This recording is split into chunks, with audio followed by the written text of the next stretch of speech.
to you.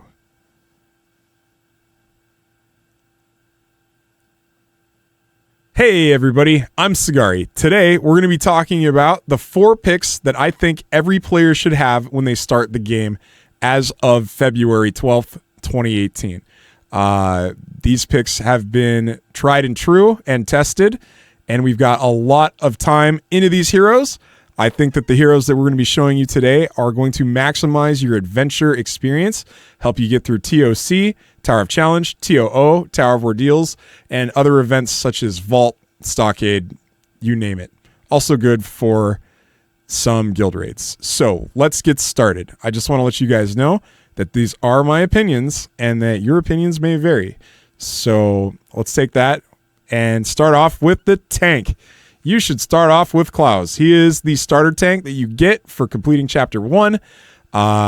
He is, without a doubt, the best tank for adventure. He just offers way too much. He offers attack speed, slows, he offers stuns, he offers defense, he offers a lot of power.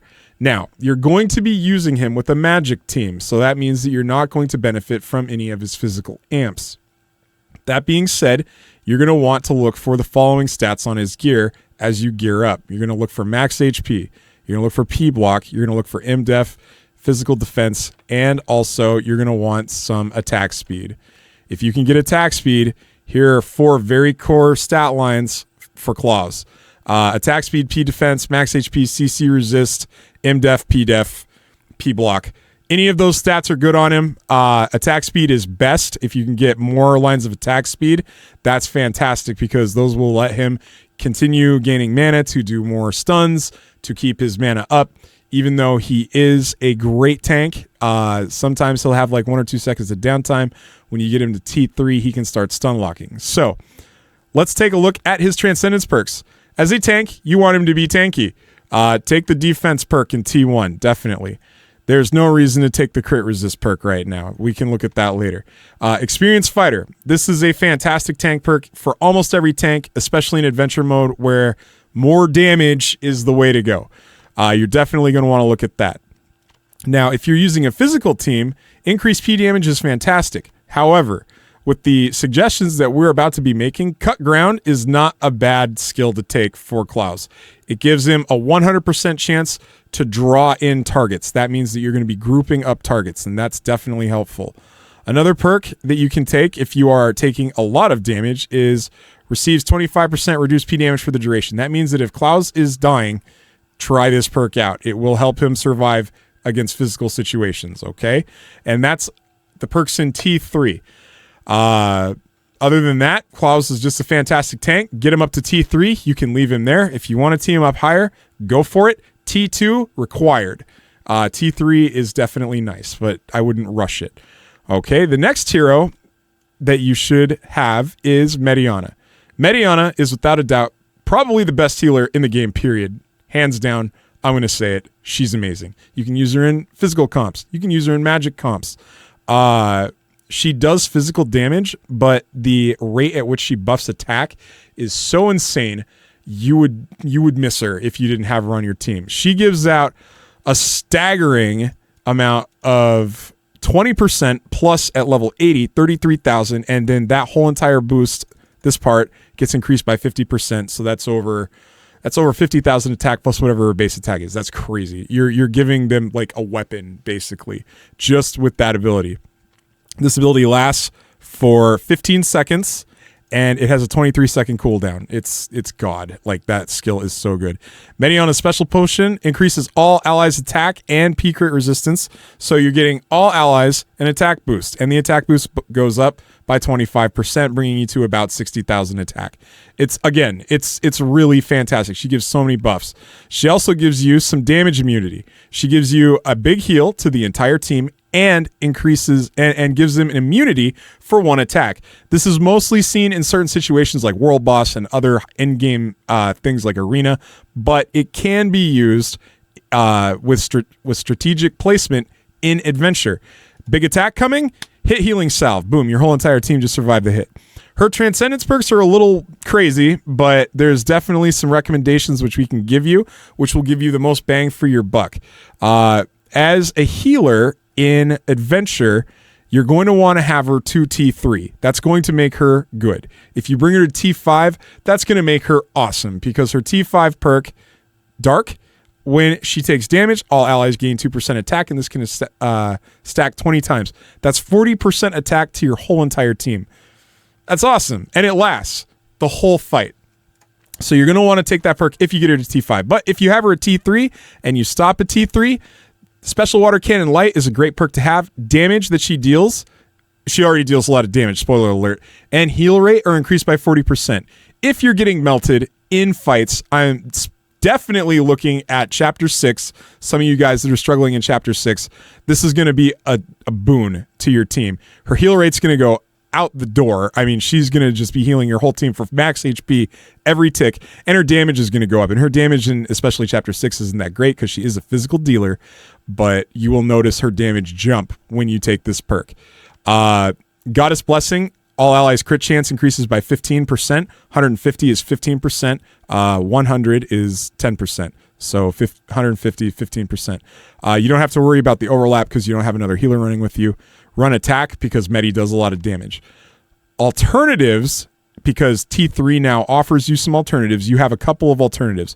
The first one is Strengthening Potion. If your dealer has their UW and is just soloing everything, give your dealer this.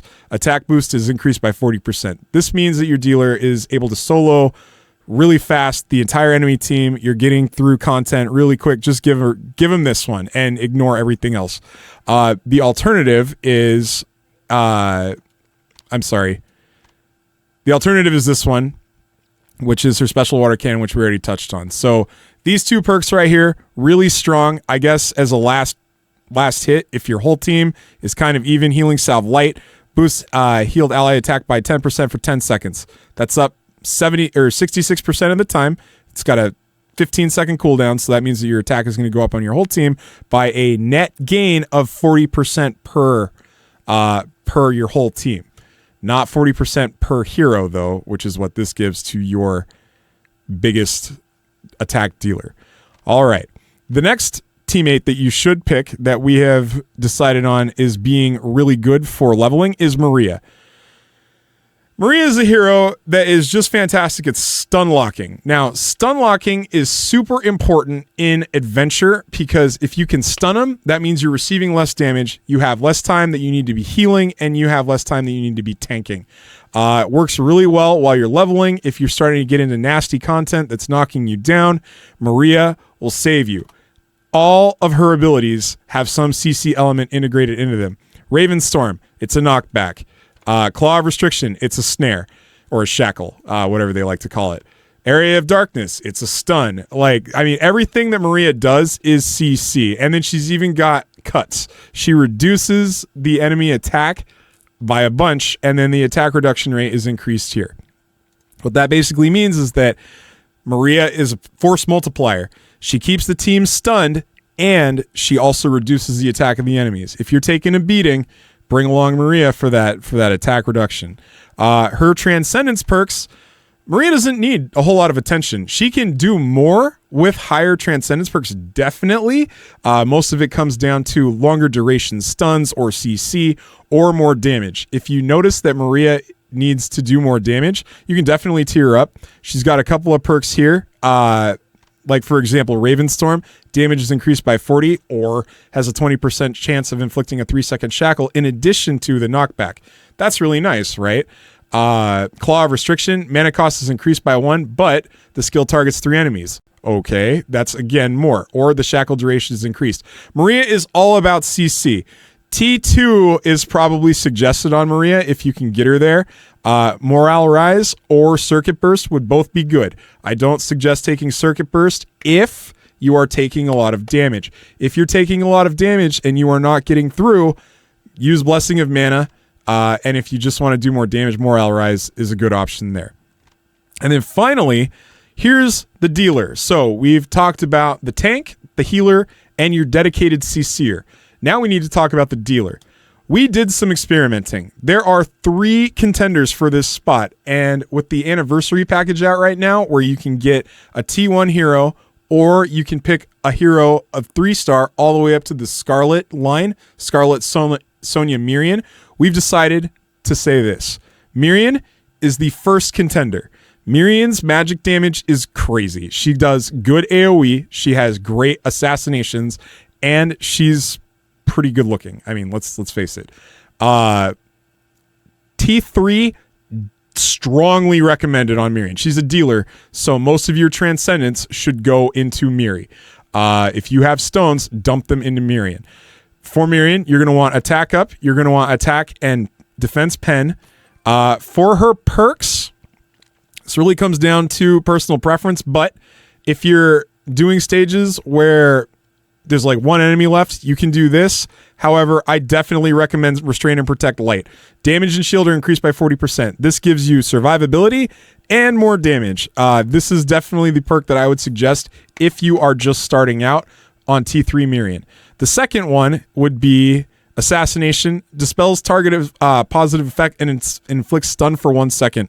This might look bad compared to Assassination Dark. Damage is increased by 40%.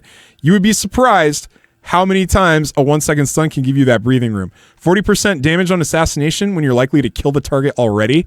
Doesn't matter. This is a great perk to have if you need more CC. I would not pay attention to target eliminated at all. These are good, but those are mostly advanced. Those are for arena strats. Her T5 is absolutely phenomenal. If you can get her to T5 as quickly as possible, upon killing an enemy, all skill cooldown is reduced by 50% and recovers 1 orb of mana. This is a win more perk. She will just blow through stages so fast with that. So that's Mirian. She's incredible. Stats on gear that you're going to be looking for: crit, attack speed, crit damage, and attack. Those 4 alone are going to just carry you through whatever.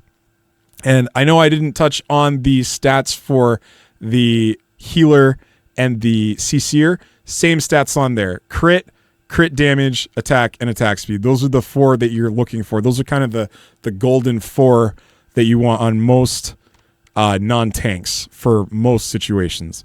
The next contender is Epis.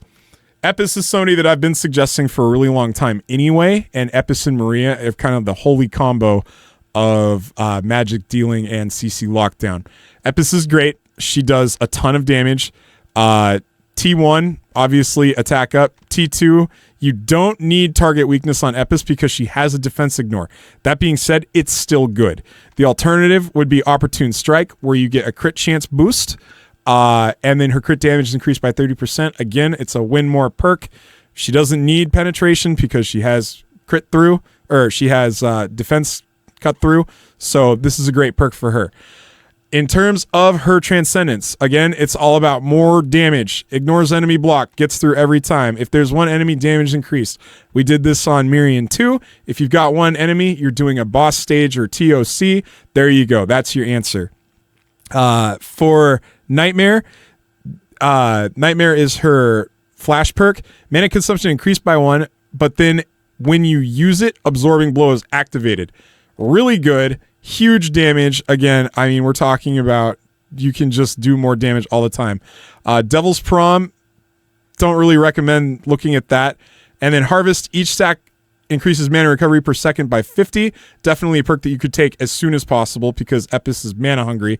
And then while stack number is 5, mana is always at 100% and cooldowns are decreased by 1 second per each second. Arena perk, kind of. I would not suggest rushing that. You really want to go for Nightmare in PvE situations as soon as possible. And then Epis T5 is crazy. It just kills everything. So again, you're looking at another hero that is multi-talented, good at Arena, good at Adventure. Take Epis if you want to do a little bit of everything. And then the last hero that I definitely suggest that you look into is Artemia. And Artemia, unlike the last 2 picks who were assassins, Artemia is a wizard. And she does a really great job at AoE. She's fantastic at dragons. A lot of people bring her for dragons for whelp clearing. Epis is another hero that is also good at that. So Epis or Artemia good at dragons. But she has some downsides. And the downsides are she's not good at Arena. Well, she's okay at Arena, but she's not great. And I would not rely on her for high-level TOC. That being said, she's great at adventure. So all the heroes that we tested are about the same at T1. They were all doing about 1.5 million DPS. Artemia is definitely worth a look. So Artemia's damage all comes in the form of AoE. She has some CC, but you know, it's more of an added benefit than anything. AoE.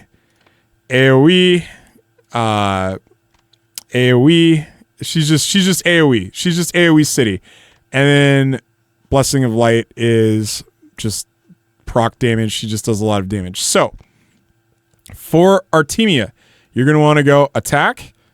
And then you can either go Morale Rise, depending on if you took it on Maria. I would not. Artemia is also a mana hungry hero. Blessing of Mana, really good. If you want more damage, you can go Circuit Burst.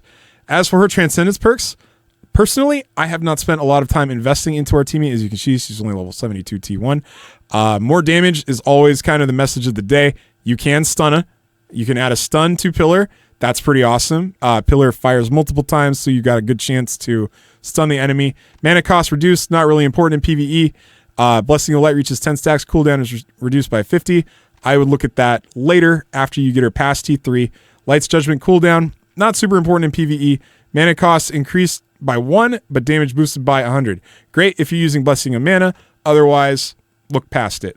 Artemia, good at T3, good at T4, good at T5. She's just a great dealer all around. And T5, again, this is fantastic, but this isn't really important for her. When her HP falls below 50%, gain 2 seconds of immunity to all damage. It's not, like I said, she's good at T5, but if you were going to get her at T5, I would take her light for additional attack, and you're going to be doing the damage. All 3 of these heroes are going to carry you through adventure. It really comes down to personal preference. Do you want Artemia? Do you want Mirian? Or do you want Epis? And honestly, the choice is up to you, but I strongly suggest Klaus, Mediana, and Maria for the 3 picks other than your dealer. Anyway, I'm Sagari. I hope that you enjoyed this video. I hope that you guys are wrecking face out there in King's Raid, and I hope that you guys have an excellent day. See ya.